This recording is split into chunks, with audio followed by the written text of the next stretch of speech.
Hi, I'm Annie with Miserable Cow Coaching. Contact info in the description. I'm coming up hard against one of my biggest triggers this new year, but I've decided to look at it as a challenge. This is the February challenge. This one trigger has the potential to put me in a very dark place. Historically, it's been one of the biggest triggers that can pull me down into a downward spiral. But in early February, I was on one of my morning meditative walks, and I was feeling the trigger and feeling a pull into that downward spiral. And I was like, fuck that shit. Not today, Satan. This is my February challenge. It's a game. I will not succumb to darkness. So the trigger is money. When business is dreadfully slow, I feel extremely triggered. As a self-employed person for 20 plus years, there are a lot of ups and downs, and this year's been kind of brutal. January was not great, and somehow February is even worse. February is always a low earning month. It's a shorter month. I don't know reasons. It's a pattern I've noticed, but this year's really, really bad. This makes sense. It's just because of the virus. In my town during January and February, a lot of people are sick. Everybody knows someone who's sick. Whole households are stuck at home. Their kids can't go to school. And then a lot of people are just being extra cautious. I have massage therapy clients who live with partners that are at extremely high risk and they need to protect their family. So it makes sense that business is slow and people are not coming in to get a massage. Etsy's incredibly slow too. I'm really not sure what that's about. This is the longest I've gone without a sale on Etsy. But I've heard from sellers across the nation and across the world that they're experiencing the same thing. So I don't know, Etsy's slow. But it's my birthday. It's a big one. I'm turning 45. It feels big, like it's a milestone. Like it's traditionally one of those birthdays that's marked with maybe a bigger celebration, maybe some of those stupid Mylar balloons. But for me, it's just kind of like,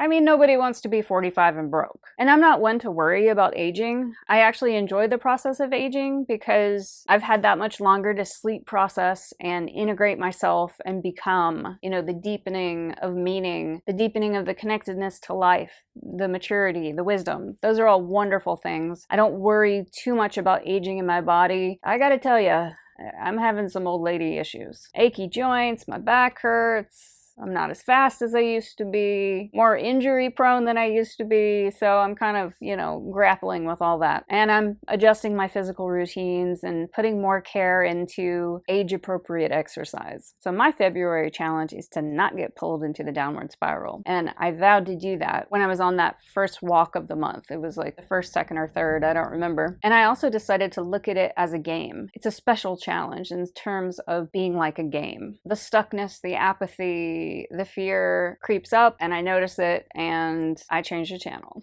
Not to deny anything or suppress anything or sweep anything under the rug, just to have a good time. It's my birthday. I'm gonna have a good time all month. So that's what I'm doing. I'm over here living my best life. And I've actually been very focused and productive and joyful in February. I'm not making any sudden movements or major decisions, but I am working diligently and joyfully towards some long-term visions that I have. So even though money isn't moving right now, I'm putting in work in service of future revenue. And I'm actually living the life that I want to live. That's what's interesting about me. Being self-employed, I am so passionate about my work. So I've been a massage therapist for over 16 years. There are aspects of that I feel really passionate about. Also, at times lately, I'm feeling like I've been doing it for 16 years. I sort of feel like I've outgrown those clothes in some way. So I am moving more into coaching. So in the last couple of years, I've gotten quite a bit of experience coaching, and I have to say I do feel more passionate about that than I do about massage. I still love massage. It's super fun to connect with people, to have a job that's really kinesthetic where I'm able to move my body, don't have to sit in a chair all day, and the art that I make. I'm making art and I'm selling it online. So let's say I won the lottery overnight. I would basically still want to do the same thing. I might retire as a massage therapist, but I would want to make art and be a coach, regardless of how much money I have. So it's kind of interesting that I'm living the life of my dreams. The money just isn't flowing. So my attitude about it right now is an improvement